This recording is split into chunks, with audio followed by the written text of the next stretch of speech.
Hi, hello everyone.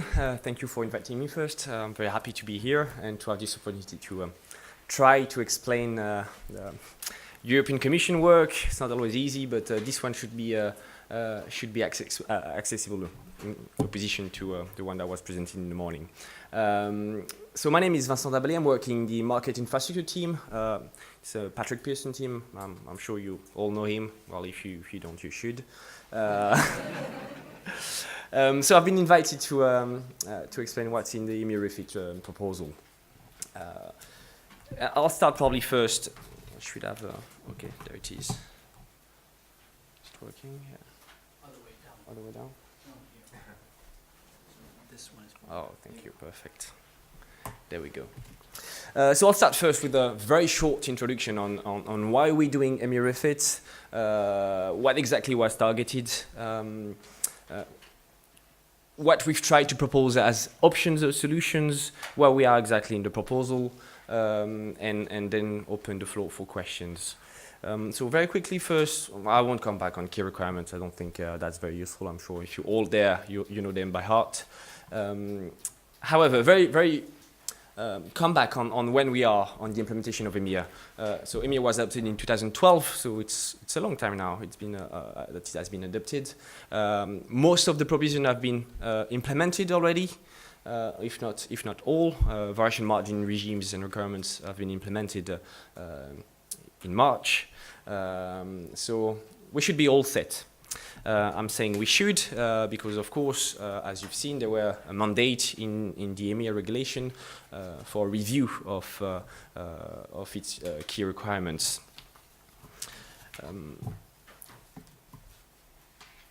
So what happened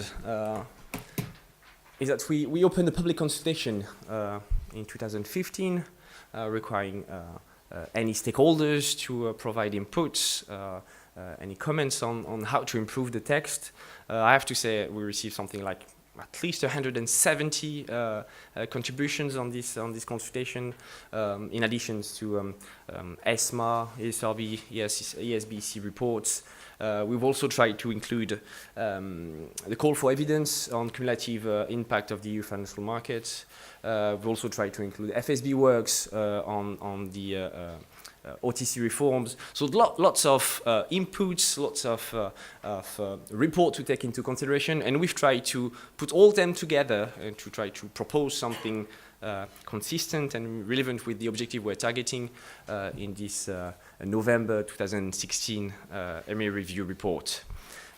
Once again, I'm sure you went through it and you even participated to the drafting, as I'm sure most of you have participated to the consultation.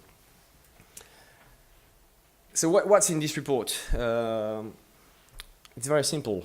First, the first conclusion was that there were no need for fundamental change in the key requirements. So that really was what we've understood from feedbacks and stakeholders' inputs. However, there were some room, and even to some extent in some specific areas, important place for amendments to adjust, to make it more efficient, to streamline any regimes, especially I can think of reporting, to simplify the requirements, to remove excessive burdens, disproportionate costs, and to some extent it was also important for us to ensure that there was still some incentive for clearing. That's something we've tried to include in the report. And all this without putting financial stability at risk.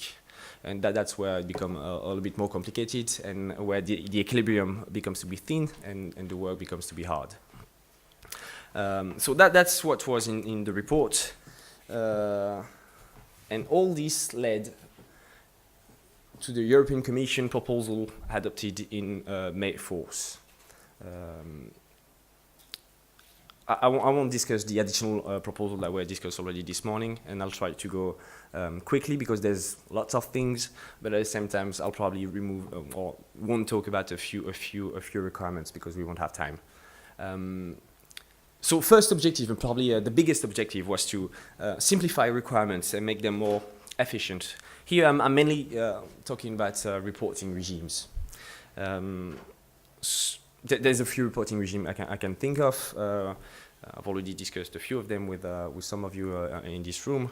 I can think of the ETD regime. So we've tried to simplify it. As you know, there's some other regulation where ETDs are already reported, so we wanted to make sure that only the most important requirements would be kept, and it would be kept in a most efficient way. And the most efficient way, as we understood it, was to use the CCP experience in data management.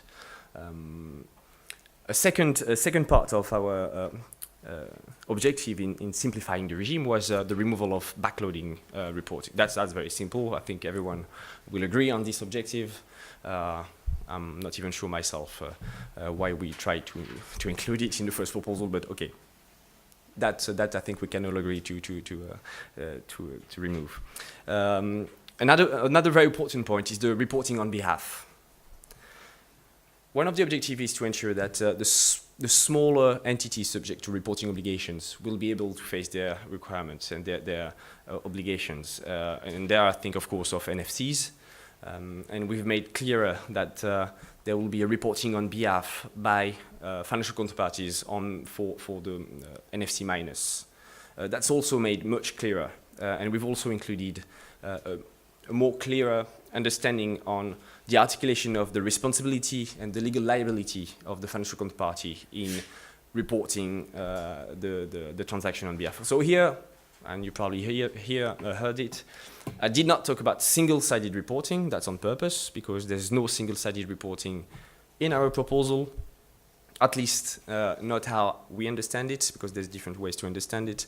When I said there's no single-sided reporting, it means that there won't be only one report from one counterparty. There will be reports from both counterparty, but in some situations by only one counterparty. So that's a small trick, but so we don't call it single-sided reporting.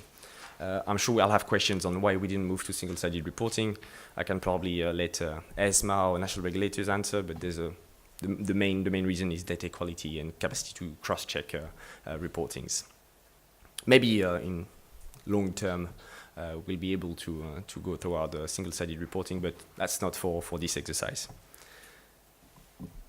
Second important set of rules is the intention to harmonize data and to ensure that data can be better reconciled by trade repository. So some work on the harmonization of procedures, on data standards, on the procedures for the validation and the reconciliation of data to ensure that TRs will be able to reconcile all these data, and that's of course intend to answer to the data quality concern that was raised and that is still raised by many stakeholders.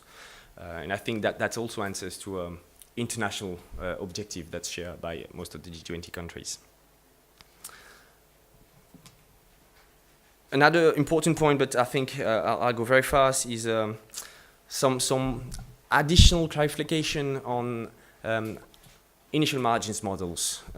We've been made aware that clearing members had some difficulties in predicting their initial margins request, and it was important for clearing members to be able to have a better view on what would be their initial margin calculation. So we've inputted some more clarification on how should be the interaction between clearing CCPs and clearing members. Finally, a suspension of clearing was introduced that was missing in the first regulation.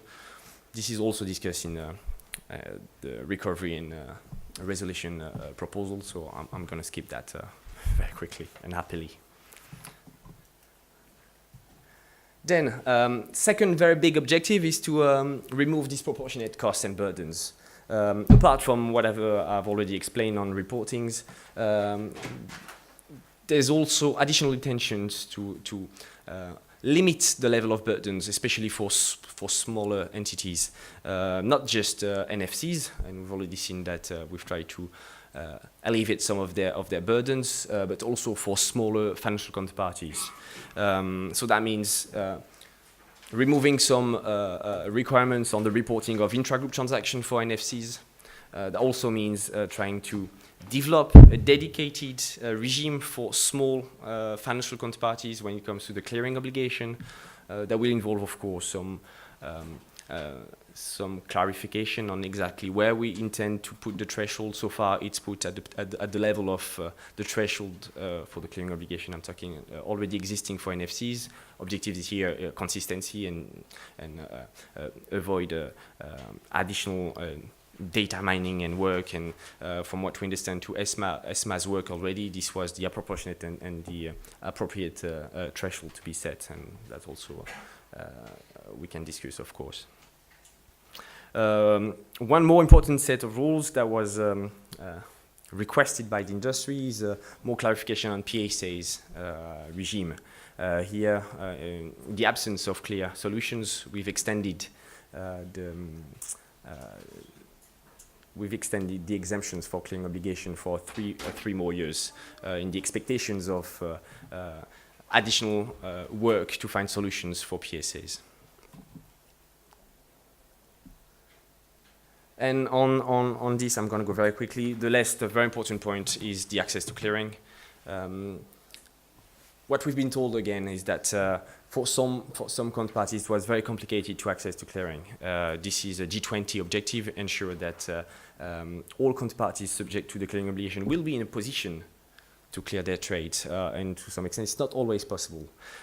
So European Commission has decided to introduce what we call the FRAND principle. So it's the fair, reasonable, and non-discriminatory principles, so that clearing members will better communicate on their services to offer an indirect clearing. So these are really the core sets of principles that the European Commission has been working on for a few years now with the industry. It's now on the table, discussed at European Commission, European Council, and European Parliament. Please don't ask me how long it's going to take.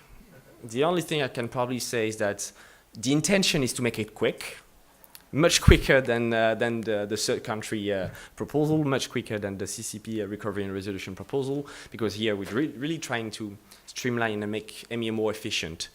So we'll try to make it quick, but it's a European regulation, so of course it's going to take some time. We already had a few meetings with European Council. European Parliament has started to investigate on this matter. So we'll see what happens, and please don't ask me what's going to be the outcome. Again, I have no idea. We've put the proposal on the table, and now we're open for discussion. Thank you.